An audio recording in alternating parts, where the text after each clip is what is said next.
stai? Comment stai? Bene? Bien. Et tout? Ça va très bien. Ça va? Merci beaucoup, merci pour l'accueil. On est chez toi ici? Bienvenue à Udine. Merci d'avoir fait le déplacement, c'est un plaisir de vous recevoir ici. Avec grand plaisir. Raconte-nous un peu, comment on est à Udine? Bah écoute, c'est une petite ville italienne très sympa, où il y a beaucoup de petites places. C'est un petit centre-ville où tout est piéton, avec beaucoup de petits bars pour boire le café à l'italienne. Vous êtes passé du volcan de Marseille et du Mexique. Ouais, on va dire que je me suis un peu assagi avec les années. On a retrouvé quelque chose d'un petit peu plus calme.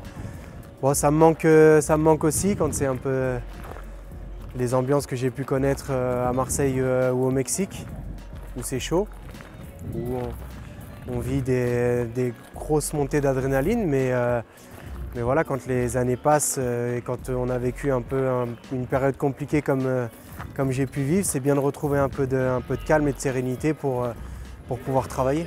On va se balader? Avec grand plaisir. Allez, qu'est-ce que tu aimes faire ici? Écoute, moi je suis très casanier, je sors pas beaucoup, mais de temps en temps, on aime bien sortir, manger un petit morceau en terrasse. On est en Italie, donc on peut profiter d'aller manger une petite pizza ou un bon petit plat de pâtes.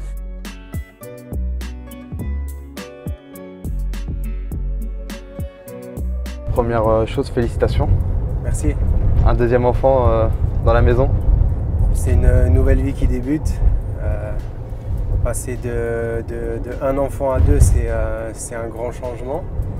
Mais non, c'est quelque chose d'exceptionnel. C'est que du bonheur et on a accueilli ce petit bout avec beaucoup de bonheur.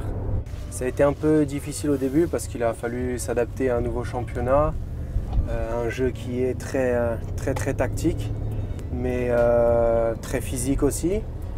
Je suis revenu du Mexique où j'avais besoin de me remettre aussi en forme physiquement, donc ça a été on va dire que ça a été une période qui a mis un peu de temps. Ça a mis bien 6 mois au début.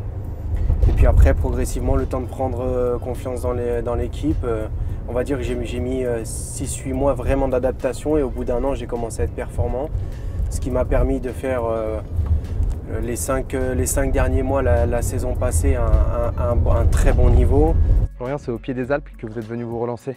Oui, c'est bien, comme tu peux le voir, c'est magnifique. Je ne suis pas trop dépaysé, on retrouve les montagnes, donc ça m'a fait du bien. J'étais passé aussi par Grenoble de l'autre côté, donc ça a un peu été le retour aux sources. Ouais.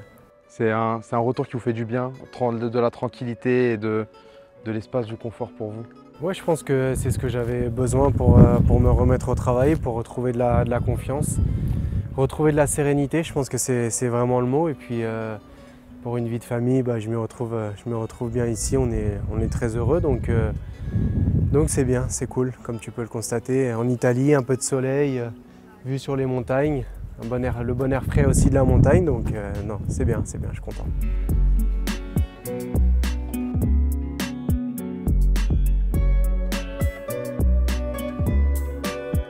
Florian, on passe une petite après-midi au musée. C'est rare? C'est rare. C'est rare, oui. Effectivement, c'est rare. Ça vous inspire quoi d'être ici?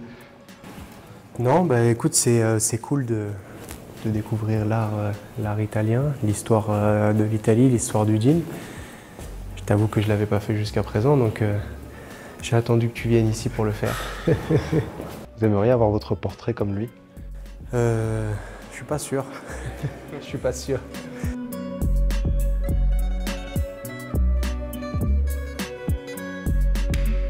Florian, 8 matchs, 3 buts, une passe décisive en Serie A. Ouais, c'est vrai que je suis très heureux. Premièrement, je pense que pour un joueur professionnel, être performant, se sentir performant, voir que le travail paye, c'est quelque chose qui rend heureux, qui rend fier.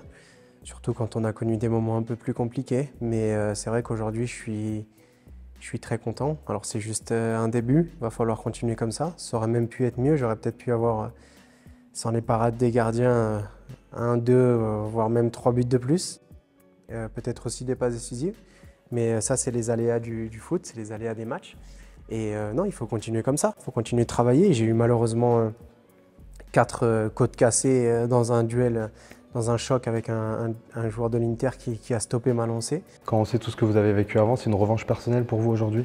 Oui, c'est une revanche personnelle, c'est un combat que j'ai mené avec moi-même. J'ai voulu me prouver que j'étais capable de revenir au haut niveau, de montrer que j'avais récupéré mon niveau.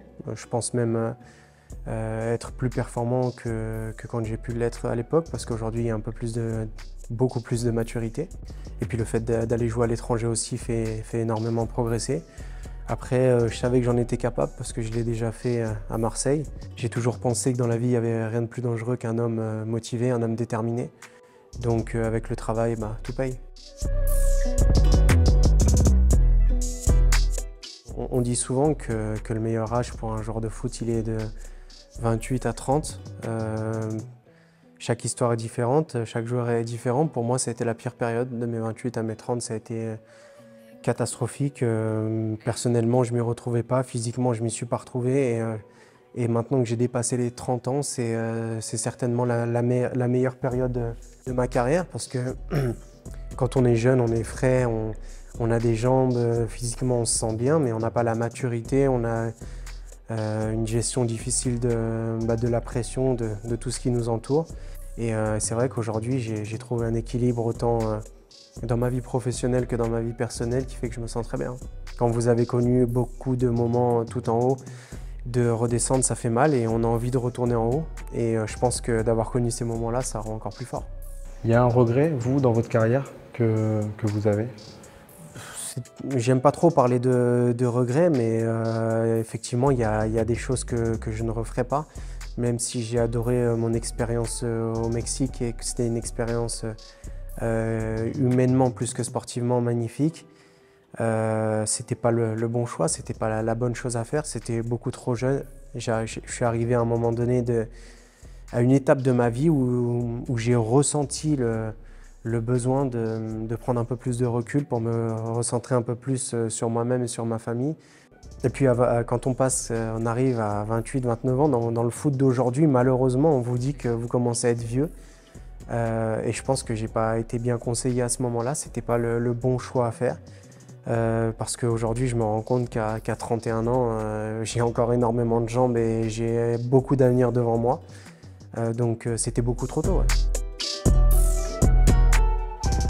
Cet été, oui, une approche de Lens qui m'a beaucoup touché parce que voilà, j'ai eu affaire à Jean-Louis Léca que j'avais connu dans le passé, qui lui a fait un vrai travail de fond, un vrai travail de dirigeant, c'est-à-dire qu'il a passé des heures et des heures à regarder mes matchs ici à l'Udinese et il a vu avant tout le monde ma renaissance parce que oui, effectivement, les gens s'en rendent compte maintenant que ça a fait un petit peu plus de bruit, que je suis devenu capitaine et que j'ai marqué quelques buts.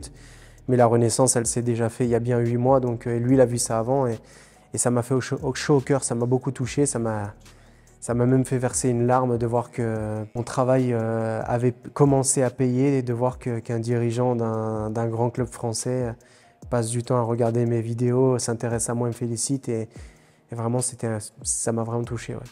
Est-ce qu'il y a un mois, il y a une nouvelle qui vous a fait plaisir, c'est d'être préconvoqué avec l'équipe de France? Oui, ça a été des frissons, ça a été vraiment des frissons, ça a été les larmes aux yeux, vraiment touché, parce que j'ai souffert ces dernières années, vraiment j'ai souffert, ça a été très difficile. À un moment donné, je pense même que j'ai presque touché le fond. Quand vous dites que vous avez touché le fond et on le sent, il y a une émotion quand vous en parlez, au point de penser à arrêter le foot? Arrêter le foot, non, parce que la passion me concernant, elle a toujours été plus forte que tout. Je suis vraiment un amoureux du foot. Pour moi, c'est la passion plus que tout. Je ne me vois pas sans jouer au foot, mais on se pose des questions, on ne comprend pas en fait.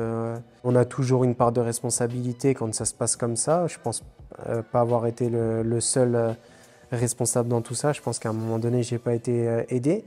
Mais ouais, ça a été difficile. Le sélectionneur il fait son rôle voilà, de regarder les joueurs, de les convoquer, de s'occuper de la sélection. Et quand vous ne faites pas partie de ces joueurs-là, non, j'ai pas eu de... Mais vous continuez de suivre les listes en espérant reporter ce maillot bleu? J'ai arrêté de les suivre pendant un moment, pour être honnête. Et depuis que j'ai reçu la convocation, j'ai de nouveau regardé la liste. J'étais assis dans le canapé avec ma femme, on a allumé la télé Et on s'est regardé, on s'est dit waouh, ça fait longtemps qu'on n'a pas regardé la liste. Ouais, ça stimule, ça fait du bien, ça fait plaisir. Même si j'ai pas été convoqué, ça fait plaisir. Salut mon capitaine, Florent Thauvin. Écoute, ça me fait plaisir de dire quelques mots sur toi, parce que t'es un mec que j'apprécie. Malgré le statut de champion du monde que t'as et de légende à Marseille, t'es un mec respectueux, un mec simple. Et mon frérot, j'espère que tu vas continuer à récolter les fruits de ton travail depuis 1 an et demi, 2 ans. Et voilà, moi tu connais, positif attire du positif. Et je me suis dit que j'allais venir, on allait se battre ensemble.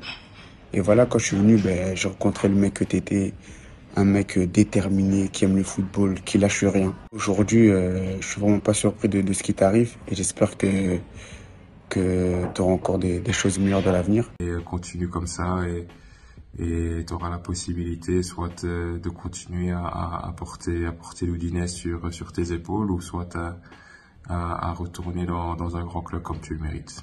Donc voilà, je te souhaite le meilleur mon frérot. D'ailleurs, un de vos amis aujourd'hui est capitaine des Bleus, Kylian Mbappé. Ça vous inspire quoi?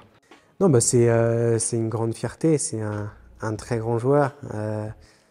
Il le mérite. Avec tout ce qu'il a accompli dans sa carrière, il a la mentalité pour le faire, il a le talent pour le faire. Donc voilà, il faut que toute la France soit derrière notre équipe de France, mais aussi derrière Kylian Mbappé. Avoir des moments un peu plus compliqués, ça fait partie d'une carrière de joueur de foot. Donc voilà, il faut avoir du soutien. Génial Florian, qu'est-ce qu'on peut vous souhaiter désormais jusqu'à la fin de la saison avec Udinese?